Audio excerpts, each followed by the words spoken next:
అప్పుడు టీఆర్ఎస్ వాళ్ళు మీ ఊరికి 30 లక్షలు ఇచ్చిర్రు బీజేపీకి ఓటు పడొద్దని. టీఆర్ఎస్ కి ఎన్నో స్థానం వచ్చింది? మూడో స్థానం వచ్చింది. ఎందుకంటే 30 తీసుకున్నాడు, లోపలనే పెట్టుకున్నాడు. ఎట్లాగూ గెలుస్తాం, అందరినీ భయపట్టిస్తున్నాం అనుకున్నాడు. రిజల్ట్ ఏమొచ్చింది? మనం సెకండ్ ప్లేస్ కి వచ్చిన బోరుపట్లలో మెదక్ పార్లమెంట్ లో మనం మొదటి స్థానంలో నిలబడ్డాం. టీఆర్ఎస్ ఎమ్మెల్యేలు ఉన్న కాడ కూడా ఎవరికి మెజార్టీ వచ్చిందంటే బీజేపీ పార్టీకే మెజార్టీ వచ్చింది తప్ప ఇంకొకరికి కాదు. ఇవన్నీ ఎందుకు చెప్తున్నా మీకంటే తెలుగులే కాబట్టి చెప్తున్నా. పైసలు ఇచ్చింది ఎవడో, తీసుకున్నది ఎవడో మీకు తెలుసు. మీకు తెలియకపోతే నేను కూడా పేర్లు పంపిస్తా, తర్వాత మీరు కచేరీ కాడ అడుగుండ్రి. కాబట్టి పైసలకి మీరు ఓట్లు అమ్ముకుంటారని 4-5 పెద్ద మనుషులు అనుకుంటారు. అమ్ముకుందామా? సో ఊరు బాగుపడాలంటే ఎవరు మీకోసం కొట్లాడతారు? ఎవరు సర్పంచ్ అయితే బోరుపట్ల కొలువులు వస్తాయి, ఎవరు సర్పంచ్ అయితే వాళ్ళ ఇంటికి పైసలు వస్తాయి. ఒక్కసారి మీరు ఆలోచించుకోవాలి. ఒక్కరోజు మీరు మోసపోయి ఓటేస్తే నష్టపోయేది 5 ఏళ్లు నష్టపోతారు. కంపెనీ పోతూనే ఉంది, గేటు దాకా పోయిందా? వెనక చెరువుల దాకా పోయిందా? మరి మన ఇళ్లలో కూడా అన్ని కొలువులు పెరగాలనా వద్దా? పెరిగినాయా? పెరగలేదు. ఆయన కోర్టుకు ఇంజక్షన్ తెచ్చుకుంటాడు. అతునూర పోలీసోళ్ళు, జిన్నారం పోలీసోళ్ళు, సంగారెడ్డి పోలీసోళ్ళు, 100 మంది పోలీసులను బందోబస్తు పెట్టుకుని కంపెనీ నడుపుతా అంటుండు. ఇది సాగనిద్దామా? మన కొలువులు మనకు న్యాయంగా రావాలని కొట్లాడదామా? మీరు ఒకసారి ఆలోచించాలి. ఏం చేద్దామే? కొలువుల కోసం కలిసి ఉందామా? ఊరోళ్ళం కొట్లాడుకోవద్దు కదా. కొలువుల కోసం అందరం ఒకటే ఉండాలి కదా. ఉందాం కదా. బరాబరి మీ ఊరు 80 మందికి కొలువులు కంపల్సరీ పర్మనెంట్ అయ్యేదాకా రఘునందన్ రావు అనే నేను మీ ఊరు దిక్కే ఉండి కొట్లాడతానని చెప్పి వాడు ఇవ్వకపోతే ఎట్లా నడుస్తుందో కంపెనీ చూద్దాం. కేసు పెడితే ముందుగా జైలుకు పోయేందుకు నేను సిద్ధంగా ఉంటా. మన దగ్గర పక్క ఊర్లో గట్లే కేసు పెట్టిండు ఒక ఆయన పెద్ద మనిషి. 30 ఏళ్లకెళ్ళి రాజకీయం చేస్తున్నా నాకెదురుంగకి పోరగాళ్ళు వస్తారా అని కేసు పెట్టిరు. నేను జైలుకు పోయినాగానే ఎవరికి తల వంచలేదు. 15 రోజులు జైలు ఉన్నారు పిల్లలు 7గురు, కానీ ఎవరికి తల వంచలేదు. నిజాయితీగా నిలబడ్డారు, న్యాయం కోసమే కొట్లాడారు తప్ప ఇంకొకటి కాదు. కాబట్టి భారతీయ జనతా పార్టీ నరేంద్ర మోడీ గారి నాయకత్వంలో వెనకటికి టీఆర్ఎస్ వాళ్ళు ఉన్నప్పుడు, కాంగ్రెస్ వాళ్ళు ఉన్నప్పుడు యూరియా కావాలంటే పోలీస్ స్టేషన్ల కాడ చెప్పులు లైన్లు ఉంటుండే. ఇలా పోలీస్ స్టేషన్ కాడ కొంటున్నావా?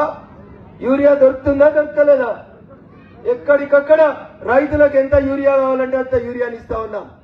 మన్మోహన్ సింగ్ కాంగ్రెస్ పార్టీ అధికారంలో ఉన్నప్పుడు వడ్ల ధర క్వింటాల్ కు 1300 ఉంటే ఇవాళ మోడీ గారు వచ్చినాక వడ్ల ధర క్వింటాల్ కు 2340 రూపాయలు చేసినాం.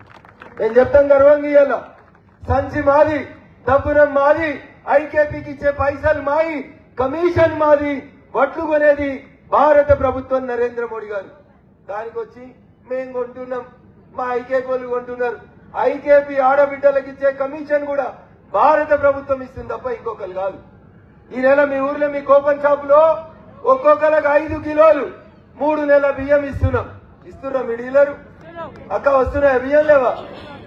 ఈ జూన్ నెలలో ఒక్కొక్కరికి 5 కిలోలు, జూన్ 5 కిలోలు, జూలై 5 కిలోలు, ఆగస్టు 5 కిలోలు, 15 కిలోలు నరేంద్ర మోడీ గారు బియ్యం ఇస్తే ఈ రాష్ట్ర ప్రభుత్వం ఒక్కొక్కరికి కిలో ఇస్తుంది. 3 కిలోలు ఇస్తున్నారు. ఈ 15 కిలోలు వేరే ఇస్తున్నాం, 3 కిలోలు కూడా వేరే ఇస్తున్నారు. ఇచ్చినామని చెప్పాలా వద్దా? మీ ఊర్లో సీసీ రోడ్లు వేసిరు, కంపెనీ ఓడేసిన సీసీ రోడ్లు ఓంగా, మీ బోరుపట్లలో ఊర్లో లోపలేసిన సీసీ రోడ్లు ఉపాధి హామీ పథకం కింద భారత ప్రభుత్వం నరేంద్ర మోడీ గారు ఇచ్చిన పైసలు తప్ప ఇంకొక పైసలు లేవు అనేది మీరు స్పష్టంగా గుర్తుంచుకోవాలి. 10 ఏళ్లు ముఖ్యమంత్రికి దగ్గర అని చెప్పిన ఆయన ఇక్కడ ఎమ్మెల్యే గారు ఉండిరి. నర్సాపూర్ కో బస్సు డిపో రాలే, నర్సాపూర్ కో మెడికల్ కాలేజ్ రాలే, నర్సాపూర్ లో డబుల్ బెడ్రూమ్లు కంప్లీట్ కాలే. అయినాయా? బోరుపట్లకు వచ్చినాయా డబుల్ బెడ్రూమ్లు? ఇక కాంగ్రెస్ వాళ్ళు వచ్చేటప్పుడు చెప్పారు ఆడబిడ్డలకి మనిషికి 2500 ఇస్తామన్నారు. వస్తున్నాయా అక్క? చదువుకున్న చెల్లెళ్ళకి స్కూటీలు వస్తాయన్నారు. వచ్చినాయా స్కూటీలు? అప్పుడు 2 లక్షల లోన్ మాఫీ చేస్తా అన్నారు. అయిందా? 5 రోజులు జరి చేతులు ఎత్తురు, రాలేదా ఒకరికి కూడా? ఇక టీఆర్ఎస్ గట్లుందని వాళ్ళు నిలబడితే కాంగ్రెస్ వాళ్ళు వచ్చి ఇట్లా చేస్తారు. ఏడాదిన్నరైంది కాంగ్రెస్ అధికారంలోకి వచ్చి. నిన్న ముఖ్యమంత్రి గారు రైతు వేదికలకు వచ్చింది. మేము అనుకున్నాం రైతులకు 4 మంచి మాటలు చెప్తాడేమో, కూపన్ కార్డు లేని మా వాళ్ళకు కూపన్ కార్డు ఇస్తాడేమో, పింఛన్ లేని వాళ్ళకు పింఛన్ ఇస్తాడేమో, 2 లక్షల లోను మాఫీ చేస్తాడేమో, ఈ రకంగా ఏమైనా చెప్తాడేమో ముఖ్యమంత్రి గారు అనుకున్నాం. చెప్పిండు ఆయన నిన్న రైతు వేదికల కాడ 2 లక్షలు మాఫీ చేస్తా అని చెప్పిరా. ఉన్నట్టు అడిగితే కోపానికి వస్తుంది. అప్పుడు ఏం చెప్పిండు, 1 లక్ష లోన్ కట్టినావు కదా, నువ్వు బ్యాంకు పోయి తెచ్చుకో, నేను 2 లక్షలు మాఫీ చేస్తా అన్నాడు. ఇదే రేవంత్ రెడ్డి గారు అనలేదా? అన్నాడా లేదా? ఇకపోతే మొన్న జనాభా లెక్కలు చేసినామని చెప్తుంది కాంగ్రెస్ పార్టీ. బీసీలు 46% ఉన్నారు అని చెప్పిండు. ముస్లింలలో ఉన్న బీసీలను కలుపుకుంటే 56% ఉన్నాడు అని చెప్పిండు. రాహుల్ గాంధీ ఢిల్లీలో ఏం చెప్తాడంటే, ఎవరు ఉంటే ఏ కులపోళ్ళు ఎంత ఉంటే వాళ్ళకి అన్ని సీట్లు ఇవ్వాలంటాడు. మరి బీసీలకు ఇవ్వాల రిజర్వేషన్ ఎంత ఉండాలి? 56% ఉండాలి. అన్ని బీసీ సంఘాలు అడుగుతున్నాయి మా బీసీ బిడ్డలకు 42% రిజర్వేషన్ ఇవ్వమని. ఇవ్వాలా వద్దా? కనీసం సర్పంచులను చేయాలా వద్దా? ఎమ్మెల్యేలు చేస్తలేరు, ఎంపీలు చేస్తలేరు. కనీసం సర్పంచులు, ఎంపీటీసీలు, జడ్పీటీసీలన్నా 42% బీసీలకు రిజర్వేషన్ కావాలని ఇలా మేము అడుగుతున్నాం. నరేంద్ర మోడీ గారు ఒక బీసీ బిడ్డని దేశానికి 3 సార్లు ప్రధానమంత్రిని చేసినాం. 3 సార్లు ప్రధానమంత్రిని చేసినాం. ఒక్కొక్కసారి కేంద్రంలో 27 మంది బీసీ బిడ్డలకు మంత్రి పదవులు ఇచ్చిండు నరేంద్ర మోడీ గారు. ఎస్సీలు, ఎస్టీలు, బీసీలు, మైనార్టీలు, మహిళలకు కలిపి మోడీ గారి ప్రభుత్వంలో 180 మంది మంత్రులుంటే కాంగ్రెస్ లో మొన్నిచ్చిన 3 లేకపోతే 3 కూడా మంత్రి పదవులు లేవు బీసీ ఎస్సీ బిడ్డలకు. ఇది కాంగ్రెస్ పాలన. వాళ్ళేమో చెప్తారు, మేమేమో చేసి చూపెడతాం. అందుకని దయచేసి మన పక్క దేశం వాళ్ళు వచ్చి మన దేశంలోకి వచ్చి కాశ్మీర్ చూసేందుకు పోయిన వాళ్ళను కాల్చి చంపితే, మా ఆడబిడ్డల నుదుటి సింధూరాన్ని తుడిపేస్తే, బిడ్డ మా దేశంలో చాలా మంది ఉన్నారు మొగోళ్ళు. మేము కొట్లాడితే నీ పాకిస్తాన్ చరిత్రలకే వెళ్ళిపోతుంది. 2 చెల్లెళ్ళు చాలని చెప్పి 2 ఆడబిడ్డలకి విమానాలు ఇస్తే అర్ధ గంటల పాకిస్తాన్ అని పైజామా కూడా తీసుకొట్టొచ్చారు మన ఆడబిడ్డలు 2. ఇది మోడీ గారి వల్ల మాత్రమే సాధ్యమవుతుంది. అందుకని నా విజ్ఞప్తి, ఇలా ఓట్లు లేవు కానీ మా పిల్లలు చాలా రోజుల నుంచి బాధపడుతున్నారు. అన్న ఊకే బెదిరిస్తున్నారు మమ్మల్ని బోరు పట్ల.